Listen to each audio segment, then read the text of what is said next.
Bonjour à tous et bienvenue dans une nouvelle vidéo qui fait suite de la partie 1 du CNC Math 2 2000. Avant de commencer, j'espère déjà que vous allez bien et que vous gardez le moral. Profitez pleinement de cette période de confinement pour se préparer au concours.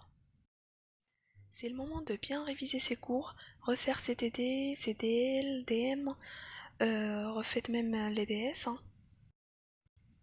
et surtout faites des fiches de révision.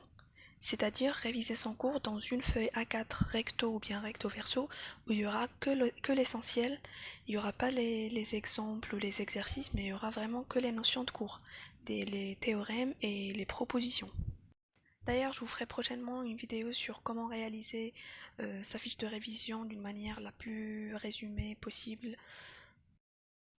Bon allez, on attaque. On était arrêté à la question 6 du CNC, première partie. Alors ici, il faut montrer que l'expression de phi u à la puissance k, elle est égale à cette somme-là. Et donc pour ce faire, on va utiliser la récurrence.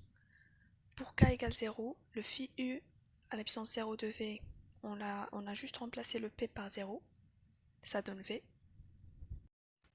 Donc c'est vrai pour k égale 0. Passons maintenant à le montrer pour k plus 1. Alors phi u à la puissance k plus 1 de v égale à phi u rond phi u à la puissance k. Là, on l'a juste exprimé sous forme de phi u rond phi u à la puissance k. Et ça, c'est égal à phi u de la somme. En fait, on a remplacé le phi u à la puissance k, qu'on a supposé au début, par son expression de somme. Ensuite, on a fait entrer le phi u à l'intérieur de la somme, dans la dernière ligne. Or, phi u de v égale à uv moins vu, d'après l'énoncé. Et donc on cherche à remplacer dans l'expression précédente la valeur de phi u de u à la puissance k moins p fois v fois u à la puissance p. Du coup, c'est comme si on pose ce v là, phi u de v, c'est comme si on pose le paramètre v égal à u à la puissance k moins p fois v fois u à la puissance p. Et on utilise l'expression uv moins vu. Donc en fait, on est juste en train de remplacer à chaque fois v par u à la puissance k moins p fois v fois u à la puissance p. Et donc une fois qu'on l'a calculé dans ces deux premières lignes, on est allé la remplacer dans l'expression précédente de la somme. Donc phi u à la puissance k plus 1 de v est égal à cette somme-là. Et ensuite, on a fait la distribution de la somme sur ces deux termes. Après, il y a le changement d'indice de la deuxième somme. Normalement, il était de p égale 0 jusqu'à k. Et donc, je le change de p égale à 1 jusqu'à k plus 1. Ça revient au même. Après, je vais découper chaque somme. Par exemple, pour la première somme, j'ai isolé le terme pour p égale 0 et j'ai laissé que la somme de p égale 1 jusqu'à k. Et pour la deuxième somme, j'ai isolé le terme de k plus 1 et j'ai laissé la somme de p égale à 1 jusqu'à k. Pour bien suivre mes explications, je vous conseille de traiter le problème au fur et à mesure. Comme ça, vous allez comparer ce que je fais avec ce que vous faites vous. Et donc ici, la première ligne, c'est juste la suite du calcul, après simplification. Et donc, il faut connaître aussi les expressions de CPK, CP plus 1K pour pouvoir se débrouiller. Donc là, j'ai regroupé les deux sommes dans une seule somme et j'ai laissé le terme en 0 au début qui est le u à la puissance k plus 1 fois v et le terme en k plus 1 à la fin qui est moins 1 à la puissance k plus 1 fois v fois u à la puissance k plus 1. Et pour le passage de la première ligne à la deuxième ligne, c'est juste les relations de la somme de pk, p plus 1k. En fait, c'est juste ça qui donne le p, k plus 1. Et dans la dernière ligne, là j'ai regroupé la somme, donc j'ai fait entrer les termes de p égale 0 et de k plus 1, ce qui donne la somme de p égale 0 jusqu'à k plus 1, de moins 1 à la puissance p, k plus 1, fois k, fois u à la puissance k plus 1, fois v, fois u à la puissance p. Donc là, à mon avis, pour cette question, c'est vrai qu'elle est simple, ça utilise que la récurrence, mais en fait, il faut savoir les astuces de calcul, il faut connaître les relations entre les CPK, ça, faut le connaître dans tous les concours, et on a toujours des questions comme ça. Donc voilà pour cette question, c'est tout ce qu'il fallait démontrer. Ici, il va falloir déduire que si U est nilpotent, alors phi U l'est aussi. Donc j'ai fait un petit rappel sur l'endomorphisme nilpotent, et d'ailleurs c'est déjà fait dans l'énoncé du CNC. On dit qu'un endomorphisme est nilpotent s'il existe un certain paramètre, par exemple P, appartient à n étoile, à partir duquel l'endomorphisme sera nul.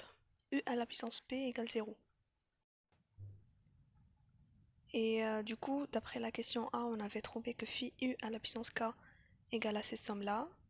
On suppose que U est nilpotent, donc il existe un certain paramètre K qui est à partir duquel U à la puissance K égale 0. Donc phi U à la puissance 2K de V. Ouais, là c'est juste changement de paramétrage de la somme. Au lieu d'aller jusqu'à K, on va aller jusqu'à 2K. Ça donne cette expression-là, cette somme. Et ensuite, en fait, cette somme, elle est nulle. Pourquoi? C'est ce que je détaille en bas. En effet, U égale 0 si P est supérieur à K, car U est nilpotent. C'est-à-dire que à partir de K, l'endomorphisme U devient nul. Et du coup, si on prend des puissances qui sont supérieures à K, automatiquement, il est nul. C'est la définition d'un ondo, nilpotent. Et encore, pour le U à la puissance 2K-P qui existe là dans la somme, en fait, il sera un endomorphisme nilpotent si sa puissance elle est supérieure à K. Parce que en développement par calcul, un petit calcul simple là, on trouve que P elle sera inférieur à K. Dans ce cas-là, l'endomorphisme il sera nul. Donc en gros, pour la somme de P égale 0 jusqu'à K, on aura le U à la puissance 2K-P qui est nul, qui va annuler la somme, comme c'est le produit de ces termes-là, ça va donner la somme de 0, c'est 0. Et de la somme de P égale à K jusqu'à 2K, ça sera cette fois-ci le U à la puissance P qui sera nul. Et donc à la fin, ce qui permet de dire que si U est nilpotent, phi U est nilpotent parce qu'on a supposé que U nilpotent et on s'est retrouvé avec phi U à la puissance 2K qui est nul.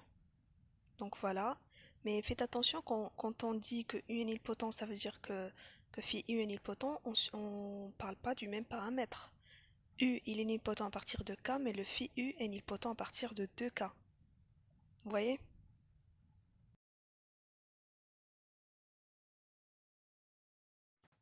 Passons maintenant à la partie B, détermination de l'image de phi. Alors, pour la première question, soit U un endomorphisme non nul de E de trace nulle. U peut-il être une homothétie? Donc ici, on suppose que U est une homothétie. Ça veut dire quoi? Qu'il existe un certain lambda tel que U égale à lambda fois l'identité. Donc la trace de U sera égale à lambda fois la trace de l'identité. Comme trace est linéaire, donc on peut le faire entrer dedans, égale à lambda fois n. Or, le U est un endomorphisme de trace nulle. C'est ça ce qu'on a supposé au début. Donc la trace de U qui est égale à lambda n égale 0. Du coup, comme le n il est non nul, donc c'est le lambda qui est nul. Donc c'est le U qui est égal 0.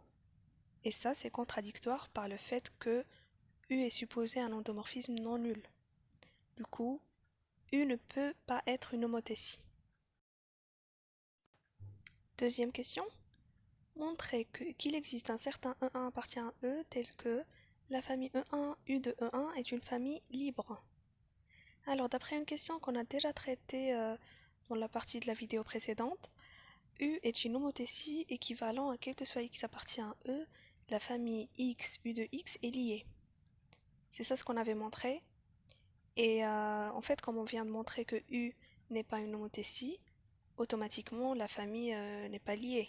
C'est-à-dire qu'il existe un certain E1 appartient à E tel que la famille E1 U de E1 est une famille libre. Et pour la troisième question, il faut déduire qu'il existe une base de E telle que la matrice de U qui est la matrice A, s'exprime comme ça, 0, y, transposé de x à 1. Alors, comme on vient de montrer que E1, U de E1 est une famille libre, on peut poser U de E1 qui est égal à un certain E2. Et ici, il faut utiliser la notion principale du théorème de la base incomplète pour dire que E2 il va s'exprimer indépendamment de E1. Et donc, logiquement, il existe une base où on peut exprimer la matrice de U qui est dans la base B, E1 jusqu'à En. Ici, dans la question 4, 4a, on doit montrer que qu'il existe un alpha appartient à K tel que la matrice U moins alpha in moins 1 soit inversible. Or, si ce genre de matrice qui s'écrit sous la forme U moins alpha in moins 1 est non inversible, alors ce alpha-là doit être une valeur propre de U. Du coup, nous on veut l'inverse, on veut que cette matrice soit inversible, et ben il suffit de trouver un certain alpha qui n'est pas valeur propre de U. Et c'est bon, donc on valide la condition. Pour la question B, on pose U' qui s'écrit sous la forme alpha 0, 0U et V', 0 transposé de R, S, V. Ok, avec R et S, ouais, des matrices, ok, montrer l'équivalence suivante. Alors ici, j'avais supposé que le A, il s'écrit sous la forme U'V' moins V' U', comme c'est la forme qu'on souhaite avoir. Et je remplace juste par calcul simple les U' et V' à chaque fois. Et donc c'est juste un calcul de produit matriciel, très basique. Et enfin, or A égale à 0, Y transposé de X à 1, là en fait j'ai fait l'identification des termes. Quand on a deux matrices qui sont égales, il suffit d'identifier les termes. Le 0 égale à 0, UY égale à US moins S alpha, A1 égale à UV moins VU, on le connaît. Transposé de X égale à alpha, transposé de R moins transposé de R fois U. Et puis en fait on développe jusqu'à la forme souhaitée dans la question. Ici pour la question 5, vous montrez par récurrence que l'image de phi est égale à T. Rappelez-vous qu'on a déjà montré que l'image de phi est inclue dans T précédemment dans la première vidéo. Donc maintenant, il suffit de montrer que T est inclus dans l'image de phi par récurrence sur N, qui est la dimension de E. Et pour N égale à 1, la dimension de L de E vaut 1. Donc tous les endomorphismes sont de dimension 1. Et ça s'applique que sur les endomorphismes qui sont des homothéties, ce qui veut dire que U est une homothétie. Et on a phi égale à UV moins VU, qui vaut 0 dans ce cas-là, si on n'a que des homothéties. Donc la dimension de l'image de phi est dans 0, qui est égale à la dimension de t de l'ensemble des traces nulles. D'où phi égale à t. On suppose que c'est vrai pour n-1, donc la trace de U égale à la trace de sa matrice A, et donc la trace de A égale à 0. Donc la trace de A elle vaut 0, et maintenant il suffit d'appliquer la récurrence à l'endomorphisme associé à A1. On sait que A1 est s'écrit sous la forme UV moins VU, et A est s'écrit sous la forme U'V' moins V'U', comme on l'a déjà montré dans la question précédente, avec les valeurs de U' et V'.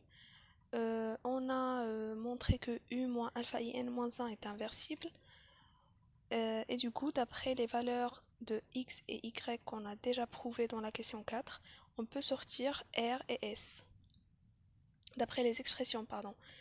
Et on n'a pas des valeurs. Et A égale à U', V' moins V' U', on peut passer aux endomorphismes associés, qui sont U qui est associé à A, U' associé à U', V' associé à V', ainsi de suite. Alors, ce qui donne que U égale à U'V' moins V'U', et ceci appartient à l'image de phi. C'est sous cette forme-là qu'on écrit phi. Donc, l'image de phi égale l'image de t, égale à t, pardon. Ce sera tout pour aujourd'hui.